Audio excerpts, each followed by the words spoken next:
We're talking financial advice with Steph, and Steph, good morning to you. There's a bit of a shake-up in the way that it's given, yeah? Yes, good morning to you both. This is off the back of a review that the regulator has been doing into how financial advice is given.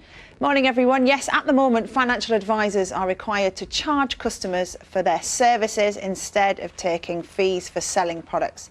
Now, this rule was introduced 3 years ago, designed to make advice more transparent and stop things like the conflicts of interest for advisors receiving commission from companies. Well, now the regulator is saying that this has created an advice gap, so people not willing to pay for advice but who need it. Well, with me now is Louise Claro, who's an independent financial advisor. Good morning to you, Louise. Morning, Steph. So just tell us a bit about this review. What was it looking into and what did they find? OK, right. So what the government is concerned about is the fact that at a time when we've got so much financial reforms going on, we've had the pension freedoms, people need to understand and have advice more than ever.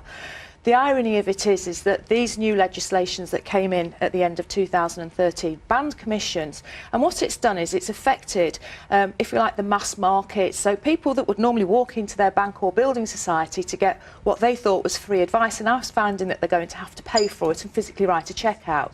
So the reality is that people can't afford or save up to pay for financial advice. So there's this thing called advice gap.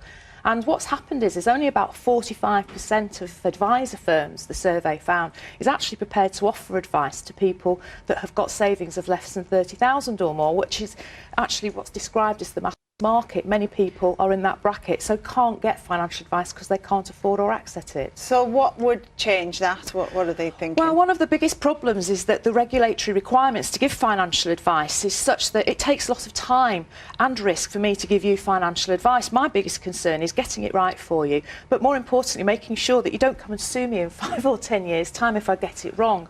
So I have to charge you for all of that time and the expertise that I have. Now, one of the solutions that's being bandied around in the latest paper that came out yesterday is something called robo-advice, and it doesn't mean we're going to be robots when we sort of educate you and consult with you. It means that there possibly will be a way of you being able to access some sort of algorithm online and go through a series of questions, and then it will ultimately come out with an output that maybe you should invest in something that's lower risk or higher risk, for example. So then would there be no blame if that advisor got it wrong? OK, so what the paper is suggesting is that the FCA, which is the city regulator, is going to work with some financial advisor firms in some fancy word called a sandbox environment, and it's going to allow firms to, if you like, road test these IT solutions and perhaps create some sort of regulatory framework that makes it less risky for a firm to worry about getting sued. And so what that's going to mean is there's going to need to be some interaction between the regulator and advice firms.